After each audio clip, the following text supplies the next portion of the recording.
Régimen escocés rectificado, segunda parte. Recomendamos a nuestros amigos y simpatizantes ver la primera parte de este video que les dejamos en el siguiente enlace o que pueden encontrar entre nuestros videos publicados.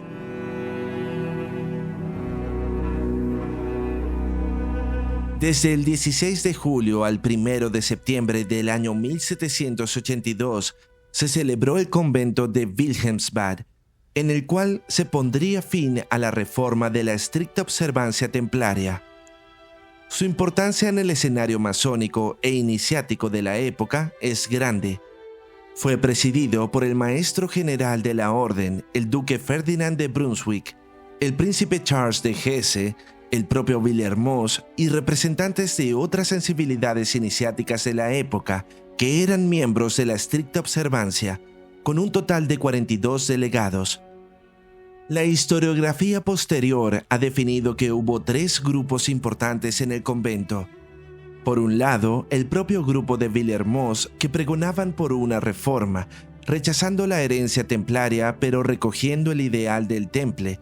así como la incorporación en el sistema de la doctrina esotérica y cristiana que Villermoz había recibido de su maestro, el célebre iniciador fallecido en 1774, Martínez de Pasquali. Por otro lado, entre los miembros de la orden había representantes a la vez de la orden Illuminati, quienes promovían que la reforma a la orden significara prescindir de doctrinas espiritualistas y se centrara en trabajos de reformas políticas y sociales. Y finalmente, un tercer grupo presente en el convento era la de hermanos masones que pertenecían a la Orden de la Rosa Cruz de Oro, quienes tenían intereses por las doctrinas esotéricas, en lo principal el cultivo de la alquimia y la cabalá, los cuales veían con agrado el reclamo de la herencia histórica de la Orden del Temple con todos los conflictos políticos y sociales que esto significara. Villermoz presenta su proyecto de reforma con el acuerdo de todos los participantes que pondrían término a esta reforma del sistema, refrendando todos las resoluciones del convento. Contando con el favor del general de la orden, Ferdinand de Brunswick, y con el apoyo de Charles de Hesse, el sistema de Villermoz es aprobado, aunque, como indicamos antes, no fue admitida la constitución de la clase secreta, llamando la atención la defensa tan ambigua y débil que Villermoz hizo de esta, pues solo la presenta como una obra para el futuro. De esta manera, y con las resoluciones del convento, aparece el régimen escocés rectificado, junto a su regla masónica, promulgada en el mismo convento.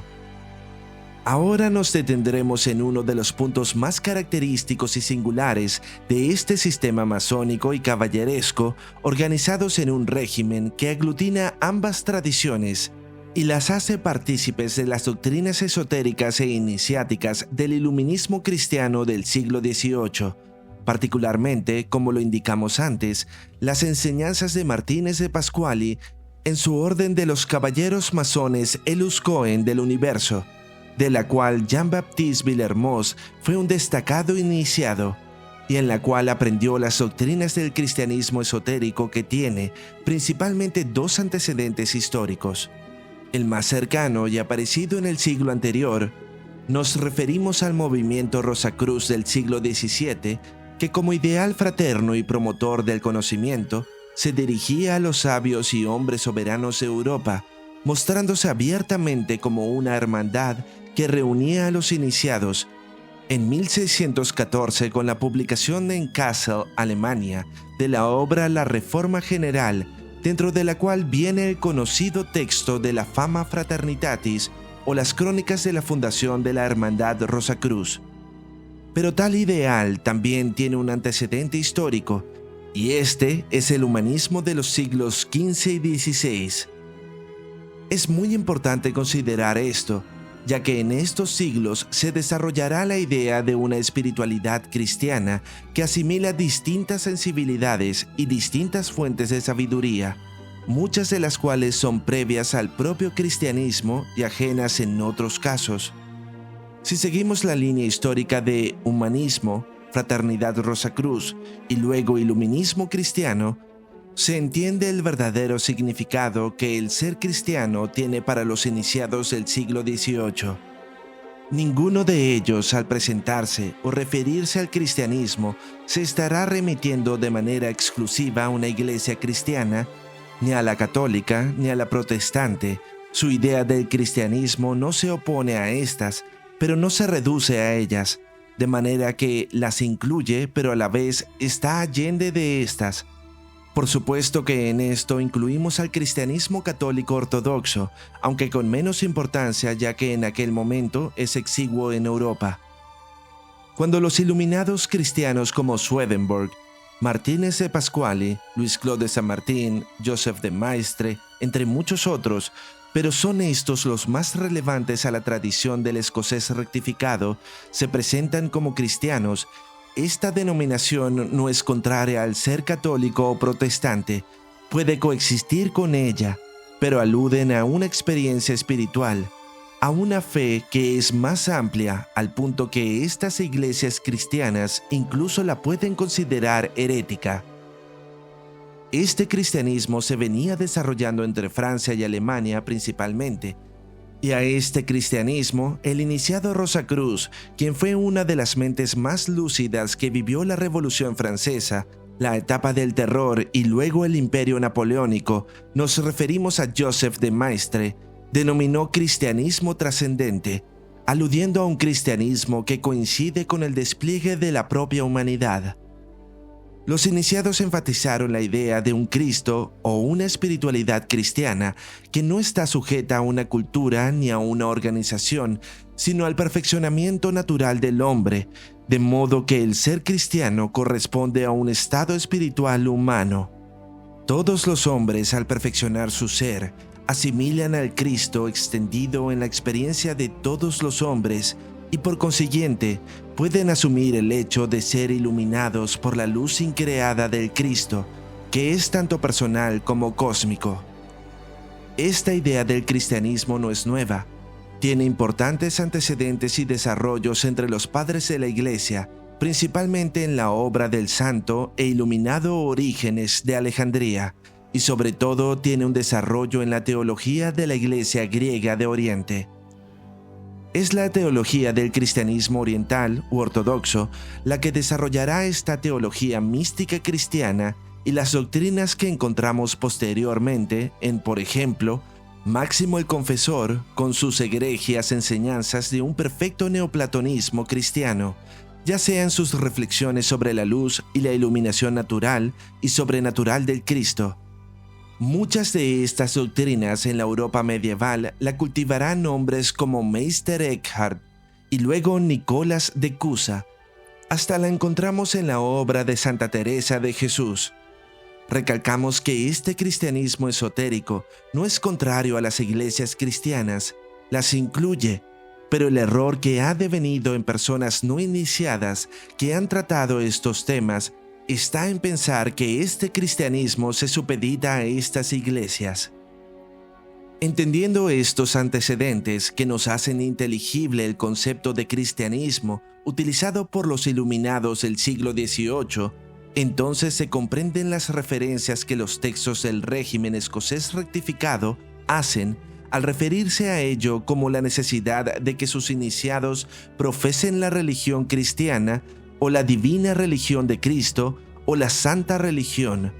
y no llegan a comprender que en la regla masónica diga que tu beneficencia sea esclarecida por la religión, la sabiduría y la prudencia,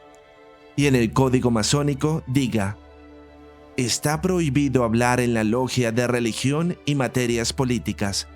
pues en las primeras referencias se alude a este cristianismo espiritual e iniciático, y en esta segunda a la religión convencional, cuyo trato proselitista está prohibido en toda normativa de logias masónicas en general, y lo mismo es en este caso.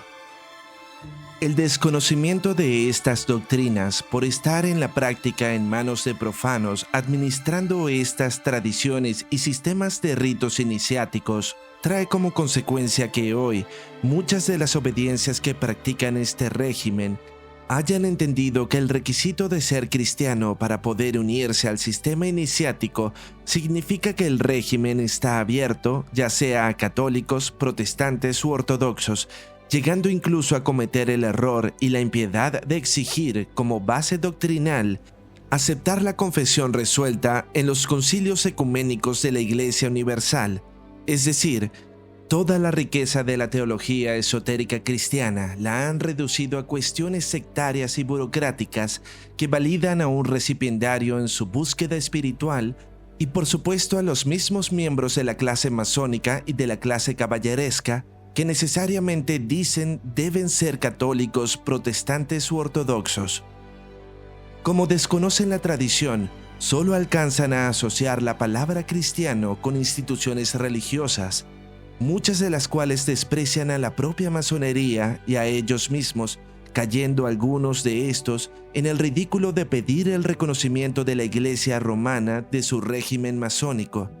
teniendo como respuesta, obviamente, un rotundo no, ante una petición que desde la perspectiva de la Iglesia se ve como una ofensa impresentable, desde la perspectiva masónica como un acto de servilismo traidor, y por supuesto desde la perspectiva de un iniciado se ve como un infantilismo propio de ignorantes que no han estudiado las fuentes de la tradición iniciática masónica y caballeresca del siglo XVIII. Este sistema masónico y de caballería, no siendo sus fuentes estrictamente masónicas y caballerescas, ya que sus fundamentos se remontan a tiempos previos al surgimiento de la caballería europea medieval y a la masonería ilustrada o especulativa, hasta hoy constituye el régimen escocés rectificado una de las vías iniciáticas más puras y auténticas que ha dado continuidad a una de las obras de iniciación esotérica más fecundas diseñadas por el celo, la expertise y la sabiduría de Jean-Baptiste Villermoz, un hombre notable que, como muy pocos, comprendió la importancia de la masonería como medio preparatorio para la alta iniciación que exige a sus miembros el servicio al ideal del Cristo y a la investigación de la ciencia espiritual.